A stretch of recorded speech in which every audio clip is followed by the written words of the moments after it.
조선 왕들 가운데 이름 석자만으로도 사람들의 얼굴이 굳어지는 인물이 있습니다. 바로 연산군입니다. 조선 제10대 왕, 그리고 역사서가 기록한 가장 잔혹한 군주. 그러나 그의 이야기는 단순한 폭정의 기록이 아닙니다. 한 소년이 어머니의 존재조차 알지 못한 채 왕위에 올랐고 숨겨진 진실을 마주한 순간부터 내리막길을 굴러 떨어진 비극의 서사입니다. 정사에 따르면 연산군은 즉위 초반만 해도 온건한 군주였습니다. 시와 문장을 즐기고 신하들과 조화를 도모하며 정치를 안정시키려 했습니다. 그러나 조선 왕실이 감춰온 거대한 거짓, 바로 패비 윤씨 사건이 그의 인생을 송두리째 바꿉니다. 그는 어느 날 궁중 깊숙한 곳에서 비밀 문서를 발견합니다. 오래전 사라진 한 여인, 누구도 입에 올리지 않는 이름. 그 여인은 바로 그의 어머니였습니다. 그리고 기록 속에 그녀의 최후는 뚜렷하게 적혀 있었죠. 사사, 왕비가 독을 마시고 죽었다는 의미입니다. 연산군은 그 사실을 숨기려 했던 조정과 신하들을 배신자로 규정합니다. 유교 왕조 아래 감정이 억눌린 궁궐에서 한 젊은 왕의 마음속 분노는 서서히 균열을 낳습니다. 왜 아무도 내게 말하지 않았는가? 그 질문이 증오로, 복수로, 그리고 광기로 변해갑니다. 이후 조선은 피로 물듭니다. 무오사화와 갑자사화, 수많은 지식인과 신료들이 처형되고 유배되었습니다. 그리고 결국 연산군은 백성과 조정 모두에게 외면당한 채 쫓겨납니다. 한 시대가 무너지는 과정 뒤에는 단순한 폭군의 오만이 아니라 감추어진 상처와 뒤틀린 진실이 서려 있었습니다. 그러나 이 이야기는 아직 시작에 불과합니다. 지금 우리는 질문 하나를 던져야 합니다. 폭군은 태어나는가, 아니면 만들어지는가? 연산군은 조선 제9대 왕 성종의 장자로 태어났습니다. 그는 왕의 적자로 태어났으니 그 누구도 의심할 여지 없는 정통 후계자였습니다. 그러나 그의 탄생에는 조용한 그림자가 있었죠. 그것은 바로 세상에서 지워진 어머니의 이름이었습니다. 정사에 따르면 연산군의 생모 윤씨는 성종의 총애를 받았으나 어느 날부터 왕과 왕실 사람들로부터 점점 멀어졌습니다. 결국 그녀는 패비가 되었고 더 나아가 사사되었습니다. 조선 왕조에서 왕비가 폐위되는 일조차 큰 사건인데 사사당한 사례는 극히 드물었습니다. 더욱 충격적인 점은 그 모든 사실이 어린 연산군에게 철저히 숨겨졌다는 것입니다. 그의 주변엔 언제나 어머니라 불리던 여인이 있었으나 그녀는 생모가 아니었습니다. 정현왕후가 연산군을 양육하며 왕세자 교육을 맡았고 궁중은 이 사실을 더욱 굳게 봉했습니다. 기록 속에서 패비 윤씨의 이름은 사라졌고 신하들은 누구 하나 입을 열지 않았습니다. 이 어린 왕세자는 자신이 왕비의 아들이라 믿으며 자랐고 세상은 그에게 아무런 의심 없이 그 믿음을 심어주었습니다. 이 시대 조선은 성리학 질서가 절대적 기준이던 시대였습니다. 군왕이라 해도 개인의 감정보다 명분과 예법이 우선이었죠. 연산군의 삶은 태어나자마자 이러한 질서 속에 갇혀 있었습니다. 사사로운 감정은 금기였고 가족조차 정치의 도구가 되던 시대, 왕실의 치부와 혼란을 감추기 위해 한 아이의 어머니는 지워졌고 그 아이는 아무것도 모른 채 자라났습니다. 야사에 따르면 어린 연산군이 가끔 자신을 바라보는 궁녀들의 수군거림을 의아해했다고 전해집니다.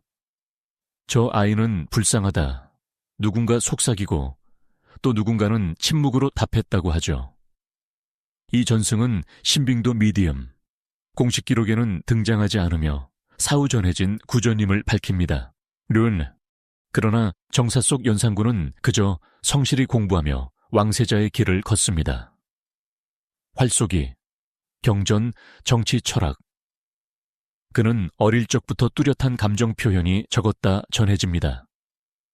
하지만 어쩌면 그 침묵은 무지에서 비롯된 평온이었는지도 모릅니다. 그는 아직 몰랐습니다. 자신이 모르는 진실이 존재하며 그것이 어느 날 그의 인생을 완전히 전복시킬 거라는 사실을. 궁궐은 고요했지만 진실은 잠들지 않았습니다. 감춰진 어머니의 이름이 언젠가 그를 부를 날을 기다리고 있었던 것입니다. 연산군이 왕위에 오른 순간 조정은 잠시나마 안도의 숨을 내쉬었습니다. 정사에 따르면 그는 즉위 초기 신중하고 온화한 태도를 보였습니다. 예법을 중시하며 조정을 안정시키고 전왕 성종의 유산을 이어 문치 안씨를 추구했습니다. 신하들의 의견에 귀 기울이고 관료체제를 정비하며 조선의 질서를 유지하려 했습니다. 왕위에 오른 젊은 군주답지 않게 절제와 품위를 갖춘 태도였죠. 그의 관심사는 정치만이 아니었습니다. 시와 문장을 사랑했고 음악과 문화에도 애정이 깊었습니다. 당시 기록을 보면 연산군은 예술을 즐기며 마음을 다스리는 모습을 자주 보였고 신하들 역시 초기에는 그를 재능 있는 군주로 평가하기도 했습니다. 통치 초반 나라엔 평온이 감돌았습니다. 백성도 사림시린도 그리고 외척 세력도 그가 조선을 잘 이끌 것이라 기대했습니다. 그러나 왕좌라는 자리는 언제나 권력의 무게를 숨기지 않습니다. 연산군의 즉위는 곧 정치 지형의 균열을 드러냈습니다. 성종 시절부터 성장한 사림 세력과 오랜 권력 기반을 가진 훈구 대신들 사이의 긴장은 이미 깊게 자리 잡고 있었습니다. 연산군은 아직 이 복잡한 권력의 흐름을 완전히 파악하지 못했습니다. 마음은 문학과 풍류에 있었고 정치는 신하들에게 맡기려 했습니다. 그는 왕이었지만 동시에 궁중의 감춘 비밀을 모르는 어린 아들이었습니다. 야사에 따르면 이 시기 연산군은 자신이 가진 위치에 대해 왕이란 고독한 자리라 말하며 밤마다 홀로 술을 마셨다는 이야기가 있습니다. 그러나 사실 여부를 떠나 이 전승은 왕이 되었다는 사실이 그에게 감흥과 동시에 막연한 공허감을 안겨주었음을 상징적으로 보여줍니다. 이때까지만 해도 연산군의 내면엔 분노와 광기가 자리하지 않았습니다. 그는 그저 자신의 역할을 수행하는 군주였습니다. 하지만 권력은 고요한 호수처럼 보일 때가 가장 깊은 법. 연산군은 알지 못했습니다.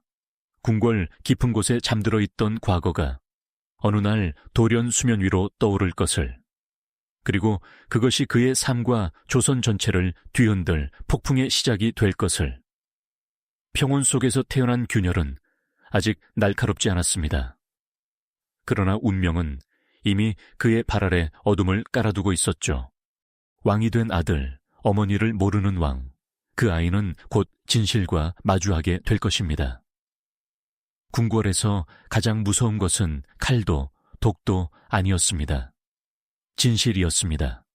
그리고 어느 날 그 진실이 연산군 앞에 모습을 드러냅니다. 정사에 따르면 연산군은 우연히 궁중에 남아있던 비밀 문서를 보게 됩니다. 오래전 봉인된 기록, 누구도 입에 올리지 않았던 이름. 그 이름은 윤씨, 바로 그의 어머니였습니다. 그는 그제서야 깨닫습니다. 자신이 믿어온 모든 것이 거짓이었다는 사실을. 왕비는 존재했고 그 왕비는 자신의 어머니였으며 그녀는 폐위된 뒤 조용히 죽음을 맞이했다는 것. 무엇보다도 그 죽음은 자연스러운 것이 아니었습니다. 사사 왕의 명령으로 목숨을 잃은 죽음이었죠. 그 순간 연산군에게 일어난 감정은 실록에도 드러납니다. 분노, 충격, 배신감. 그가 가장 믿었던 공간, 궁궐은 자신의 과거를 빼앗아간 감옥이었습니다. 왕이 되어도 모르는 진실이 존재했고 그 진실은 그의 혈육을 앗아간 비극이었습니다. 그는 신하들을 향해 불신을 키우기 시작합니다. 왜 아무도 말하지 않았는가? 왜 이 모든 것을 숨겼는가? 그 질문은 이성의 언어가 아닌 절규의 언어였습니다. 바로 이때 정사에 기록된 무오사와 와쿠슈팔가 시작됩니다. 표면적 명분은 훈구와 사림의 문학 논쟁이었으나 실록은 연산군의 감정이 주요 동의님을 암시합니다. 그는 김종직의 글에서 사림 세력의 숨은 정치적 의도를 문제 삼았고 수많은 사림들이 처형되거나 유배되며 땅이 흔들렸습니다. 그러나 이 피해 시작은 서막에 불과했습니다. 야사에 따르면 패비윤 씨는 성종의 사랑을 잃자 질투에 사무쳐 어느 날 왕을 손톱으로 할퀴었다고 전해집니다. 이 전승은 윤 씨가 폐위되고 사사된 직접적 원인이라 설명하지만 우리는 경계해야 합니다.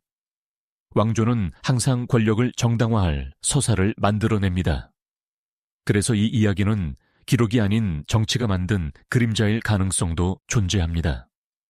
그러나 중요한 점은 사실 여부가 아닙니다. 연산군이 발견한 것은 어머니가 죄인으로 기록되었다는 사실, 그리고 그 죽음을 누구도 말하지 않았다는 충격이었습니다. 그는 더 이상 왕이 아니라 어머니를 빼앗긴 아들이었습니다. 권력은 그에게 복수의 칼이 되었고 조선은 그 칼끝 아래 떨기 시작했습니다. 이제 광기는 명분을 얻었습니다. 조정은 침묵했고 신하들은 숨어들었으며 왕은 어두운 길을 택했습니다. 마침내 갑자사와 홀로카사, 피는 강처럼 흘렀고 진실은 복수의 이름으로 칼날이 되었습니다. 모든 것은 단 한순간에서 시작되었습니다. 숨겨진 이름이, 억눌린 울분이 한 인간의 마음속에서 터져나온 날. 그날 왕은 왕이기를 그만두고 복수를 위해 존재하는 사람이 되었습니다.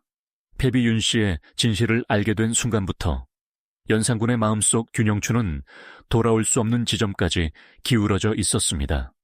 그는 모든 것을 빼앗겼다고 느꼈고 그 상실을 채우는 방법은 오직 하나, 복수뿐이었습니다. 누가 어머니를 저버렸는가? 누가 진실을 숨겼는가? 그 누구도 용서받을 수 없었습니다. 정사는 이 시기를 분명하게 기록합니다. 무오사화로 시작된 피바람은 갑자사화에 이르러 절정에 달합니다. 왕실 내부에서 패비 윤씨 사건과 관련되었던 자들, 그리고 당시 침묵했던 신료들, 그들은 연산군의 눈에 살아있는 죄인들이었습니다. 그는 그들을 한 명씩 혹은 한꺼번에 제거했습니다. 적대 세력을 없앤다는 명분이 아닌 어머니의 원한을 갚는다는 개인적 감정이 그 중심에 있었습니다. 그러나 복수는 끝을 모릅니다. 한번 칼을 든 자는 그 칼이 멈추는 순간 자신이 허무하게 무너질 것을 누구보다 잘 알았습니다. 연산군은 칼을 내려놓지 않았습니다. 그의 불안과 의심은 점점 확대되었고 조정은 피로 물들며 흔들렸습니다. 이후로 벌어진 일은 참담합니다. 정사에 따르면 그는 백성과 신하, 그리고 궁녀들까지 통제와 공포로 몰아붙였습니다. 궁중 여성과 백성의 딸들을 강제로 궁으로 들였고 나라의 재정을 향락과 잔치에 탕진했습니다. 죄인들을 공개적으로 모욕하고 자신의 감정을 해소하기 위한 폭력을 행사했습니다. 연회는 밤낮 없이 이어졌습니다. 음악과 춤, 술과 활락, 그 속에서 왕은 웃었습니다. 그러나 그 웃음은 권력자의 여유가 아니라 혼돈 속에서 자신의 상처를 잊으려는 몸부림이었습니다. 야사에 따르면 연산군은 어느 날 기생들 앞에서 세상에 믿을 사람은 술과 노래뿐이라 말했다고 전해집니다. 그 말이 사실이든 아니든 그 전승은 한 군주의 내면을 상징적으로 보여줍니다. 신뢰는 사라졌고 권력은 그에게 철벽이 되어 돌아왔습니다. 혼자 남은 왕, 그리고 끊임없이 무언가를 채워넣으려는 공허. 민심은 바닥을 쳤습니다. 신하들은 두려움에 떨었고 조정은 조용히 틈을 찾기 시작했습니다. 이제 궁궐 밖에서도 속삭임이 들렸습니다. 왕이 나라를 버렸다. 그렇다면 나라가 왕을 버릴 차례다. 그리고 그 속삭임은 곧 현실이 됩니다. 천회개군 6년 반정이 일어나고 왕은 붙잡힙니다. 칼을 쥐었던 손은 떨렸고 그 눈에는 분노도 복수도 없었습니다. 그저 허무. 어머니를 잃은 소녀는 복수의 모든 것을 바꾸었고 결국 자신마저 잃어버렸습니다. 폭군이라 불렸던 왕은 결국 왕이 아닌 존재로 추락했습니다. 그의 마지막은 화려하지 않았고 그의 이름은 영광이 아니라 경고가 되었습니다. 연산군의 몰락이 확정된 순간에도 역사는 질문을 멈추지 않습니다. 한 인간이 이렇게까지 무너질 수 있었던 이유는 무엇인가? 그는 본래 잔혹한 성정을 가진 군주였던 것일까? 아니면 시대와 비밀, 외로움이 만들어낸 비극의 희생자였을까? 먼저 정사가 남긴 기록을 봅시다. 실록은 연산군이 신하를 의심하고 잔혹한 형벌을 시행하며 향락에 빠진 모습을 냉정하게 적습니다. 그는 예법을 무시하고 백성의 고통을 돌보지 않았으며 살인과 훈구를 가리지 않고 반대 세력을 제거했습니다. 정사는 분명히 말합니다. 그는 폭군이었다고. 그리고 이 기록들은 조선의 공식 역사가 남긴 흔적입니다. 따라서 그의 폭정 자체는 분명한 사실입니다. 하지만 학자들의 시선은 여기서 한 걸음 더 나아갑니다. 일부 현대 연구자들은 말합니다. 연산군은 어머니의 존재조차 몰랐던 고립된 아이였으며 그가 마주한 진실은 감정과 권력의 균형을 파괴하는 충격이었다고. 패비윤씨 사건은 단순한 가정사의 비극이 아니라 조선 왕실 권력 구조가 만들어낸 잔혹한 정치적 희생이었습니다. 왕이면서도 진실을 모를 수밖에 없었던 아이, 그가 느낀 배신은 상상하기 어렵습니다. 소문 영역에 속하는 해석들도 있습니다. 일부 학자들은 연산군에게 심리적 불안 혹은 트라우마 성격 형성이 있었을 가능성을 제기합니다. 그는 태어날 때부터 정치의 도구였고 어머니의 죽음은 명분이라는 이름 아래 숨겨졌습니다. 이러한 환경은 어린아이에게 치명적이었을 것입니다. 물론 당시 자료로 정확히 진단할 방법은 없고 이는 후대의 해석일 뿐입니다. 또 다른 논쟁은 사화와 폭정의 기록 과장 여부입니다. 정사에는 분명 잔혹한 기록이 남아있지만 반정 세력이 정권을 잡은 뒤 실록 편찬 과정에서 연산군을 극악하게 묘사했을 가능성이 존재합니다. 권력은 역사를 쓰고 역사는 권력의 시선을 담습니다. 따라서 그가 저지른 악행이 실제보다 부풀려졌을 여지도 열어두어야 합니다. 그럼에도 폭정이 사실이라는 본질은 변하지 않습니다. 결국 이 논쟁의 결론은 하나의 문장으로 수렴됩니다. 연산군은 단독 악인이 아니라 조선의 질서가 만들어낸 비극 속에서 가장 약한 인간이었다. 그는 왕이었지만 동시에 누구보다 외로운 아들이었습니다. 왕권과 감정, 명분과 진실 사이에서 그는 무너졌고 그 붕괴는 한 시대를 흔들었습니다. 역사는 그를 폭군이라 부르지만 그 안에는 버려진 아이가 울고 있었습니다. 연산군의 이야기는 여기서 끝나지만 그 비극이 남긴 흔적은 지금도 조선사에 큰 상처로 남아 있습니다. 그는 왕으로 태어났고 왕으로 군림했으나 결국 왕이 아닌 자로 죽었습니다. 중종 반정은 그의 시대가 끝났음을 알린 마지막 종소리였습니다. 그는 강화도로 유배되었고 그곳에서 조용히 생을 마감했습니다. 이제 왕도 아니고 복수의 주체도 아니었습니다. 그저 한 인간으로 돌아가 세상과 단절된 채 사라졌습니다. 정사에 따르면 조정은 그가 남긴 상처를 정리하며 새로운 왕권의 질서를 구축했습니다. 연산군의 이름은 교훈이 되었고 이후 조선 왕들은 감정보다 예법과 통치를 우선해야 함을 더욱 강조하게 됩니다. 그는 역사서 속에서 폭군의 전형으로 남았고 그 이름은 조선이 감정과 권력의 균형을 잃을 때 어떤 파국이 오는지를 보여주는 경고가 되었습니다. 하지만 한 걸음 물러서 바라보면 이 이야기는 단순한 권력의 타락이 아닙니다. 사람이 감정을 억누르고 살아야만 했던 시대의 비극입니다. 연산군은 왕이었지만 자신의 감정조차 자유롭게 다룰 수 없는 사람이었습니다. 어머니의 죽음은 왕조가 숨기려 했던 죄였고 그 죄를 알게 된 순간 그는 왕이면서도 아들이었습니다. 그러나 조선은 아들에게 위로를 줄 곳이 없었고 연산군은 고립 속에서 무너졌습니다. 그 무너짐이 폭정으로 이어졌고 그 폭정은 국가와 백성을 파괴했습니다. 야사와 전승은 종종 그를 과장된 괴물로 그립니다. 기생 천명, 궁중에서 연일 광란의 잔치 같은 이야기들은 극적인 상징으로 남았죠. 하지만 이 서사들이 주는 의미는 분명합니다. 백성들은 그의 시대를 공포와 혼란의 상징으로 기억했고 그 공포가 전승되어 오늘까지 이어져 온 것입니다. 연산군의 무덤 위에 남은 질문은 단순합니다.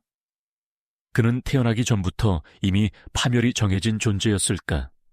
혹은 진실과 상처가 그를 괴물로 만들었을까? 그 답은 아마도 두 극단의 사이 어딘가에 놓여 있을 것입니다. 그는 폭군이었고 동시에 버려진 아이였습니다. 그리고 이 모순이야말로 연산군이라는 인물의 본질입니다. 역사는 그를 통해 경고합니다. 권력은 인간의 상처를 치유하지 못하며 때로는 그 상처를 더욱 선명하게 드러낸다는 것을. 그리고 감춰진 진실은 언젠가 반드시 피를 부른다는 것을. 그렇게 연산군은 조선 왕조의 교훈이자 슬픔으로 남았습니다. 왕이었으나 구원받지 못한 인간. 그 이름이 우리에게 속삭이는 마지막 문장은 어쩌면 이것일지 모릅니다. 진실은 숨길 수 있어도 상처는 숨길 수 없다.